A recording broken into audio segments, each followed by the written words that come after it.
Hi, come on in. Welcome to Mimi's Reading Corner. Have a seat and get comfortable. I have more to share with you today.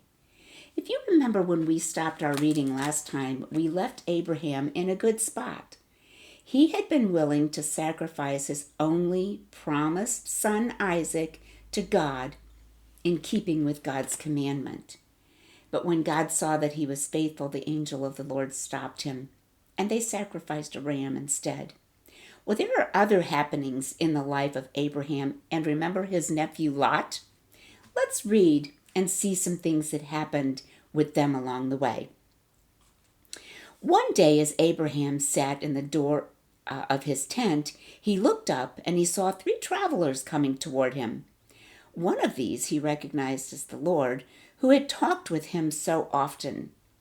He ran to meet the men and begged them to rest in the cool of the shade by a tree, for it was in the heat of the day, and to accept water to wash their feet, according to the custom of that country and time, while he hastened to prepare a simple meal for them. It is interesting to know what composed this little feast, and the Bible tells us all about it.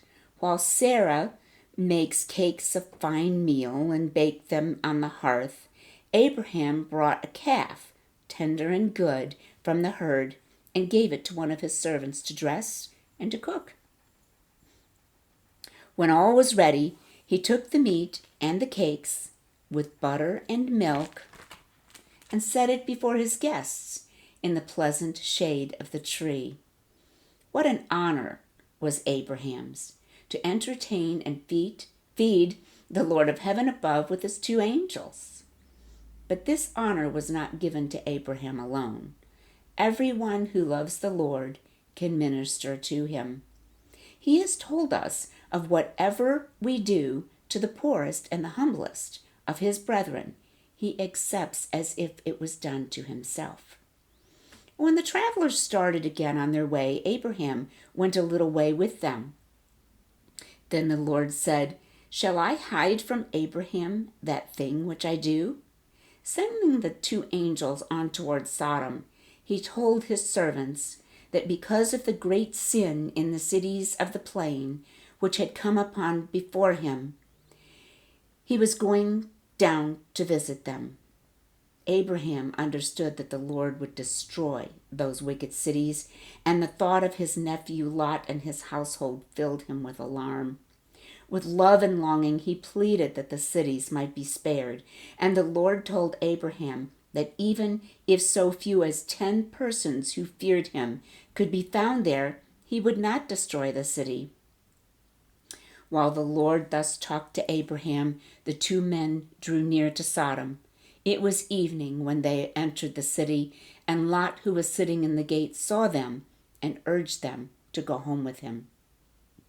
As night drew on, the men of the city surrounded Lot's house and demanded that he deliver up to them the strangers under his roof.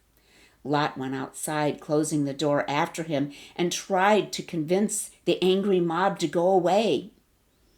But the more he talked, the more angry they became. They would have killed Lot then, had not the 2 men opened the door and drawn him inside.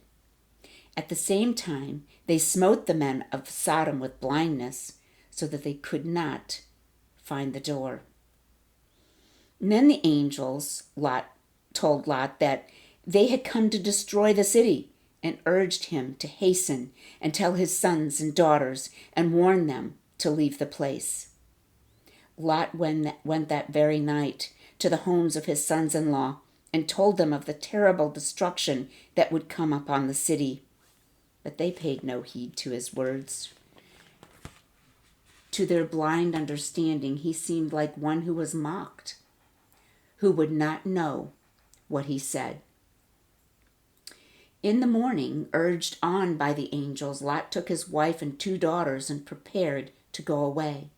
But oh, it was hard for him to leave his beautiful home, to leave his forever precious things he had spent so many years getting together. As he lingered, the men laid hold upon his hand, and upon the hand of his wife, and upon the hand of his 2 daughters, and brought them forth out of the city, the Lord being merciful unto him.